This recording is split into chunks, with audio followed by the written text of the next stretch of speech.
मै, मैत्री साधना जो है, हम ऑडियो के जरिए, मतलब ऑडियो जो है बुद्ध रश्मि का उसके जरिए करते हैं। पर वो तो आधा घंटा के लिए ही हुआ, तो वो उस समय करते हैं। तो मैत्री दिन भर हम कैसे कर सकते हैं, मतलब कैसे तो कितना मैत्री में रह सुंदर बात है, सकते हैं? बहुत सुंदर प्रश्न, बहुत सुंदर मस्त प्रश्न। मैत्री बुद्धानुस्मृति कैसे दिन भर रह सकते हैं? तो देखिए उपासिका, बहुत, जब भी आप चल रहे हैं, खा रहे हैं, पी रहे हैं, सभी प्राणी सदा सुखी रहे, सबका मंगल हो, सबका कल्याण हो, सबका भला हो, सबको ही भगवान बुद्ध का लाभ मिले, धर्म का लाभ मिले, संघ का लाभ मिले, सबको पीड़ा दुख पीड़ा दूर हो, सब लोग संसार में जाने वाले सातों प्राणी, सब लोग का दुख ही भोगना पड़े आज नहीं तो कल, पाप करेगा तो उसका विपाक के रूप में। इसीलिए ये सबको संसार दुखों से मुक्ति मिली, पीड़ा दूर हो, दुख दूर हो, सुखी हो। ये सोच रहा है तो क्या है? मैत्री है, द्वेष है? मैत्री है। और कोई कोई भगवान बुद्ध, कि भगवान बुद्ध के कारण ही तो हमें, में भगवान बुद्ध के कारण ही तो हमें धर्म मिला। भगवान बुद्ध ही, ये भगवान बुद्ध ही सबसे पहले राग द्वेष मोह नष्ट की, दुनिया को नष्ट करने का मार्ग बताए। भगवान बुद्ध ही सत्य को दिखाएं। भगवान बुद्ध ही में भगवान का जो भी गुण है एक भी मनन करते हैं। भगवान सब चीज जान गए, सर्वज्ञ हैं।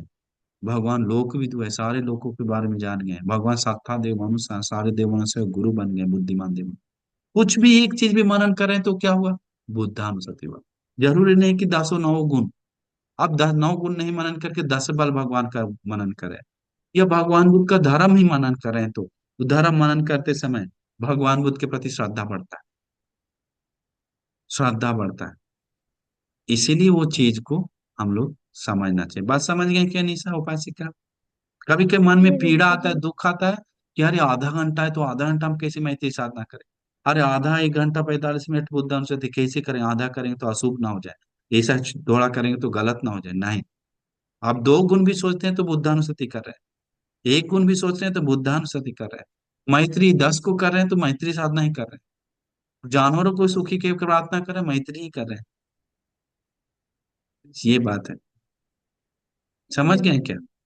ठीक है जी बस। बिल्कुल। पंडित जी, यस। मेरा प्रश्न ये है कि ये जैसे कि इन्होंने बंदर का रूप लिया, फिर उसके बाद गाय का रूप लिया, ये किस किस स्टेज पे होता है? स्टेज उस्टेज नहीं है, हम लोग उतना दूर मतलब तक अभी नहीं सोचिए। देखिए, हम लोग को सबसे पहले अभी श्रद्धा बढ़ाना है, शील बढ़ाना। अभी भी डिस्टर्ब कर सकता है, लेकिन उसका काम है, इसका उसका काम है, मतलब एक लोक सत्व का स्वभाव है। कोई मुक्त होने जाता है तो बाधा बनता है। अभी कल एक उपासिका स्वप्न देखी कि बांते जी, हम में में विपरीत दिशा दौड़ रहे हैं, बाकी सब एक दिशा दौड़ रहे हैं, हमको मुश्किल हो रहा है विपरीत दौड़ने में। हम बोले क्या है ये तो धर्म में चलने से विपरीत दिशा ही धर्म का मार्ग है।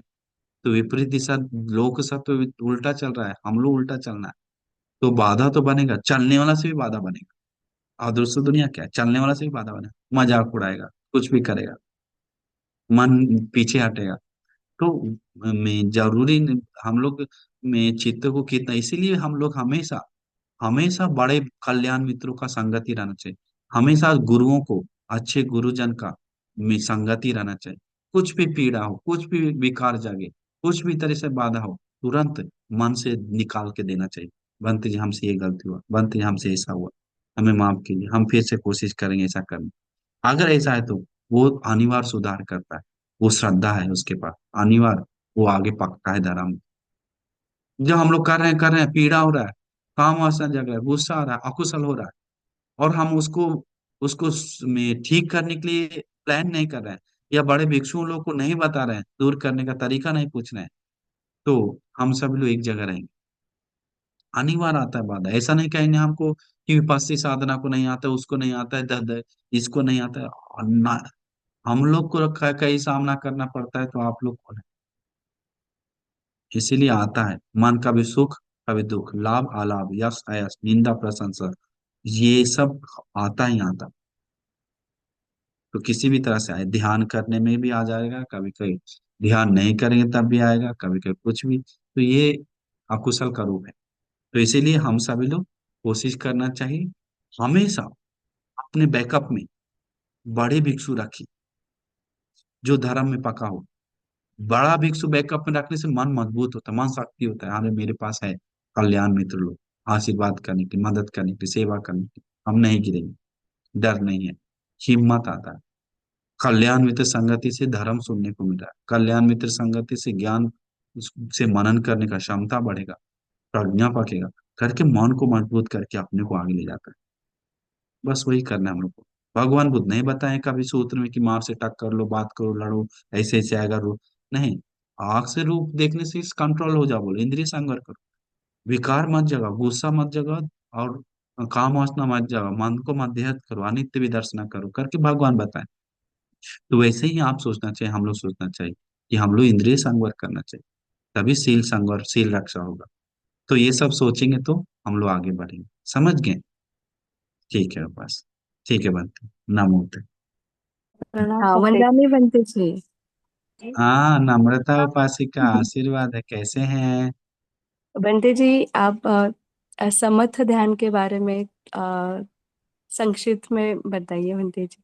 समत मतलब जिससे मन शांत होता है वो समत है। जैसे श्वास को देखकर शांत हो रहा है तो समत है, अशुभ को देखकर या में मैत्री करके मन शांत हो रहा है, समत है। तो विपස්සना अनित्य दुख अनात्म, तो गहराई बात को मनन करके, 36 बोधिपाक गहराई को मनन करके जो मन समाधि हो रहा है वो विपස්සना से। समत है जो लौकिक, जैसे में नव सीवेती का, वो समत हो गया, कायानुपस्थित समत है। तो उसी समत को ही विपස්සना के रूप में बदलता है, विपස්සना को ही समत के रूप में बदलता है। मन को एकाग्र करने के लिए समत चाहिए, और यथा स्वभाव देखने के लिए समत चाहिए।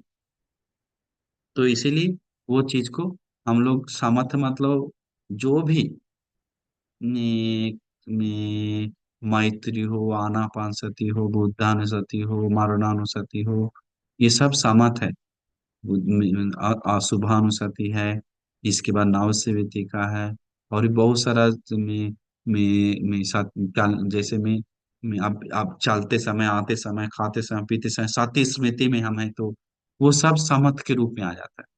हाँ, समत के रूप में आ जाता है। तो ये समत समाधि के रूप में काम करता है। समझ गए क्या? हम्म। तो वो है उपासिका। हेलो। हाँ बबीता प्रणाम उपासिका, बंटे आशीर्वाद है उपासिका। जी।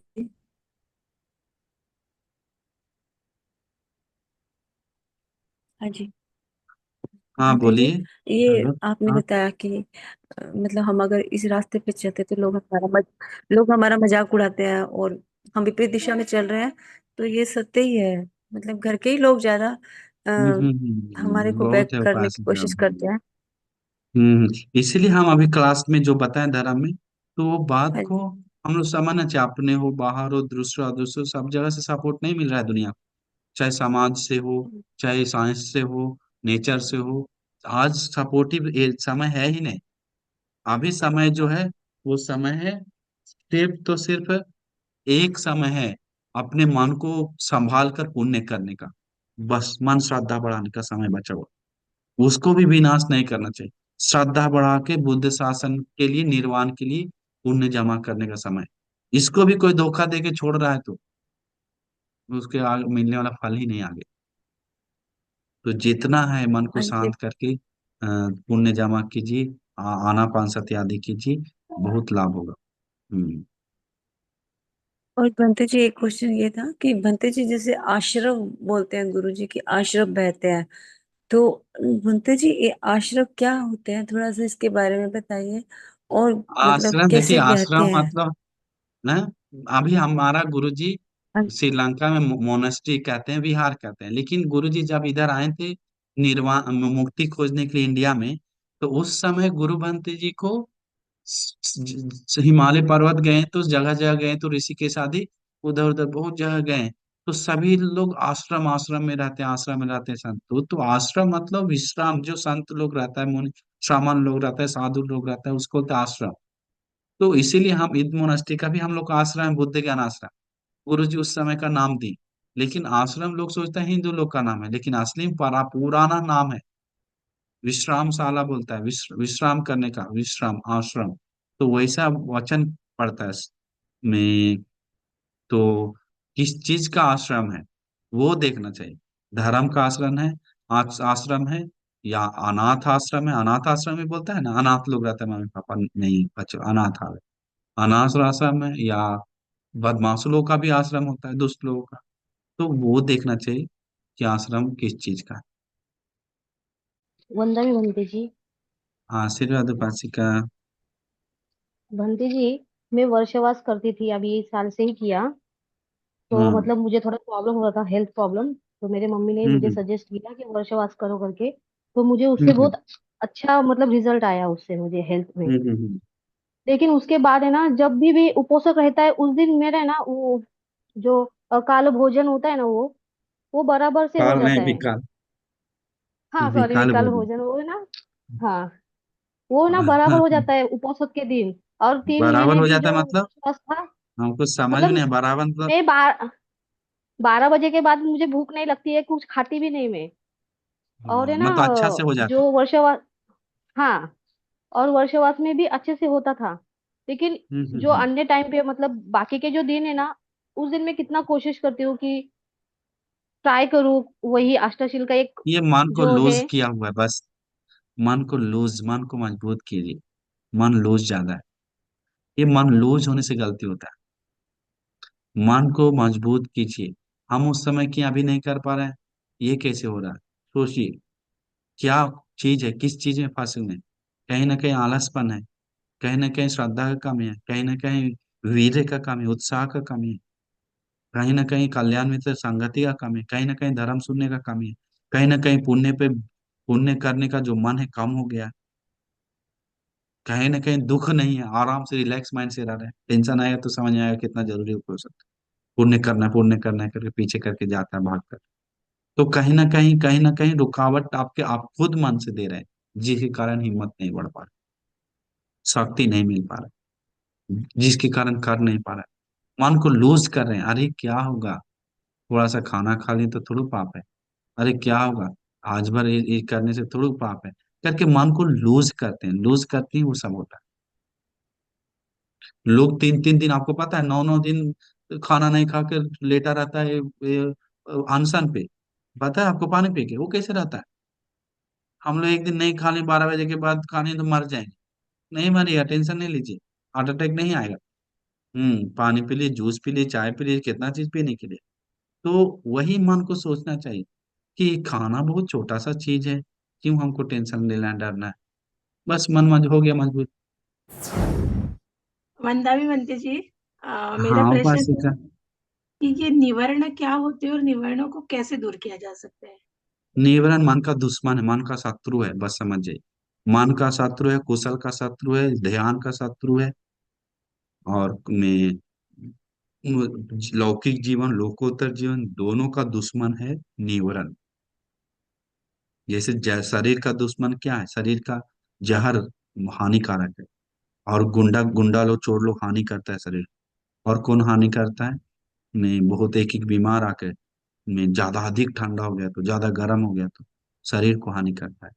शरीर शरीर को पीड़ा पहुंचाता है। वैसा ही मन को, उस मन को पीड़ा पहुंचाने वाला, और धर्म से दूर करने वाला, ध्यान से दूर करने वाला, ज्ञान से दूर करने वाला, निर्वाण से दूर करने वाला, लौकिक लोकोत्तर रूप से सुख से दूर करने वाला, ये जो है तो वो है निवरण, जिसको बोलते हैं मन को ढकता है, यथा स्वभाव देखने नहीं देता है, फंसा के रखता है। आवरना निवरना, प्रज्ञा दुर्बली करना, प्रज्ञा को दुर्बल करता है। अंध करना, अंधा बनाता है। अज्ञान करना, अज्ञानी बनाता है। कि निर्वाण से बहुत सारा चीज उसको नाम है। तो वो है कामचंद व्यापाद तीन मित्र उद्दच्च कुकुच विचिकिच्छा। कामचंद मतलब रूप शब्द गंध रस स्पर्श के प्रति मन भागे चला जा रहा है, कोई लिमिट नहीं, मन खींचा चला जा रहा है, ये कामचंद है। व्यापाद मतलब गुस्सा आ रहा है वो सबके कारण, बहुत गुस्सा, गुस्सा पे गुस्सा, थोड़ा थोड़ा बात पे गुस्सा, चिड़ चिड़ बढ़ रहा है। कोई गुस्सा का लिमिट नहीं समझ रहा है, मैत्री नहीं कर रहा है। इसके बाद में आलस आ रहा है, चाहे गुस्सा नहीं है तो आलस आ रहा है, दिन भर बेड पे बहुत सारा मम्मी लोग है दिन भर बेड पे सोया हुआ है, पापा लोग है दिन भर बेड पे, कोई कोई लड़का लोग है दिन भर बेड पे, खाता है सोता है, खाता है सोता है, सोता है बस, आलसी। घर, या सिर्फ घूम, कुछ नहीं कर रहा है, घर में बैठा है फोन चला रहा है, आलसी। इसके बाद उद्धच कुक्कुच है, मन भटक रहा है, मन शांत करने के लिए कोशिश कर रहा है लेकिन कर नहीं रहा है, किसी भी तरह से उपाय नहीं खोज रहा है, मन को भटकाई जा रहा है आदि चीजों से, पछता रहा है कुछ गलती करके, ऐसा क्यों वैसा क्यों, अरे मेरा मन भटक रहा है, मेरा काम आता जा रहा है, मेरा गुस्सा जा रहा है, हम आलस आ रहे हैं करके मन को पछतावा है। ये क्या है? निवरण है। यह शक संदेह है, धर्म के मार्ग पे, उपोषण पे, सील पे शक है, प्रवचन पे शक है, सूत्र पे शक है, भिक्षुषण पे शक है, सुगति दुगति पे शक है, कर्म विपाक पे शक है, ध्यान में शक है, इतना करे कोई फायदा नहीं आ रहा। तो ये शक संधि एक दुश्मन है मन का, जो कुशल से बढ़ने नहीं देता है, आगे मजबूत होने नहीं देता है। तो वो चीज समझना चाहिए। शांत समझ गए संध्या उपासिका? जी बंटी जी, और इसको दूर कैसे किया जा सकता है? दूर करना है श्रद्धा से। जिस समय मन में श्रद्धा है तो, जिस समय मन में वीर है तो, जिस समय मन में धर्म ज्ञान काम कर रहा है तो, जिस समय मन में त्याग काम कर रहा है तो, प्रज्ञा का ना नहीं श्रद्धा, श्रद्धा हीरी, पाप से शर्म, वो तप, पाप से भय, वीर, प्रज्ञा, ये सब कुशल मन में चल रहा है तो उस समय निवरण सोया हुआ है बोलता है। जिस समय मन में कामच्छंद चल रहा है, व्यापार चल रहा है, उद्धच कुछ विचिकिच्छा से ये निवरण आदि चल रहा है तो इसका तो कुशल धर्म दब गया, सोया हुआ है, सुला दिया है, दाब दिया नीचे, वो पावर जमा रहा है। तो इसका श्रद्धा बढ़ाइए, सील को बढ़ाइए, धर्म ज्ञान को बढ़ाइए, त्याग को बढ़ाइए, प्रज्ञा को बढ़ाइए, वीर्य को बढ़ाइए, हीरियोत्तप को बढ़ाइए। सब ये सब बढ़ाएंगे तो सब ठीक हो जाएगा। हेलो भंते जी, मैंने आश्रम नहीं पूछा, आश्रव पूछा। आश्रव, आश्रव क्या होता है बोलना चाहिए भंते जी? ना, आश्रम मतलब बहुत बड़ा चीज है। सब्बासव हाँ। सूत्र, आश्रम मतलब अकुशल को बोलता है, क्लेश को बोलता है। हाँ, काम आश्रव, काम के पीछे मन जा रहा है तो काम आश्रव बोलता है, भाव आश्रव, अविद्या आश्रव, और विचिकिच्छा, दिट्ठा आश्रव, दृष्टि, एक एक दृष्टि में मन फंसा हुआ आश्रव। तो आश्रव मतलब एक तरफ से क्लेश, अकुशल, पाप, अधर्म को बोलता है आश्रव। मन को सत्य देखने नहीं देता है, आश्रव बोलता है उसको। मतलब आश्रव मतलब चू रहा है, बह रहा है, मन से गिरा चल रहा है, उसको बोलता है आश्रव।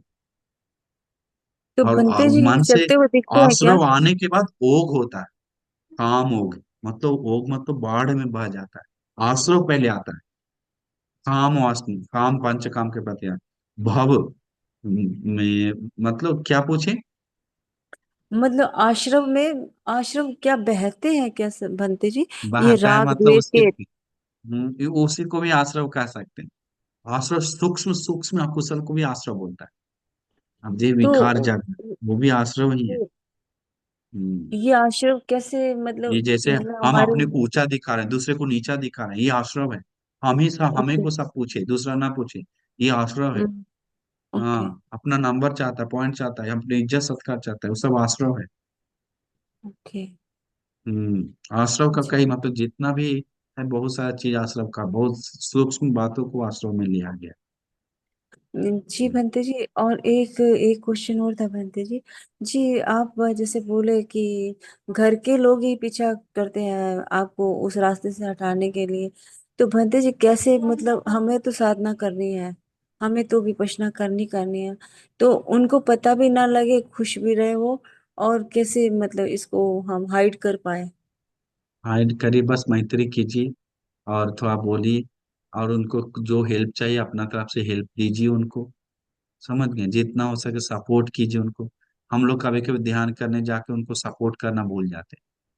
हम देखें, मम्मी लोग हमको कॉल किया, पापा लोग कॉल किया, गुस्सा से बनते, तुम सिखाता ध्यान करो ध्यान करो, ये बेटा कुछ काम नहीं कर रहा, बेटी कुछ काम नहीं कर रहा, बैठ जाता है आधा घंटा, कुछ काम करने के लिए नहीं बोलता है, सिखाओ काम करने के लिए। हम बोले जी जी माता जी, हम और क्या बताएं, देखेंगे माता। तो वैसे सोचता है। तो इसका मतलब हम लोग सपोर्ट करेंगे मम्मी को पापा को तो वो मम्मी पापा में अनिवार्य, परिवार अनिवार्य कभी कोई सपोर्ट कर सकता है। और दूसरा कर मैत्री करना चाहिए। नहीं मानता क्योंकि दुष्ट है परिवार, तो जब समय मिलता है, जरूरी नहीं कि सुबह शाम ही करें, दोपहर में समय मिलता है तो उस समय करेंगे, बाकी समय हम दूसरा कुछ करेंगे, खड़ा खड़ा देखते चलते करेंगे उस समय, जो पता भी नहीं चला अंदर से काम चल रहा है, योनि सुमन का, वैसा जी करें। पंडित जी, बहुत बहुत हम्म। धन्यवाद पंडित जी, साधु साधु। बहुत अच्छा, सुखी सुखी। Next one.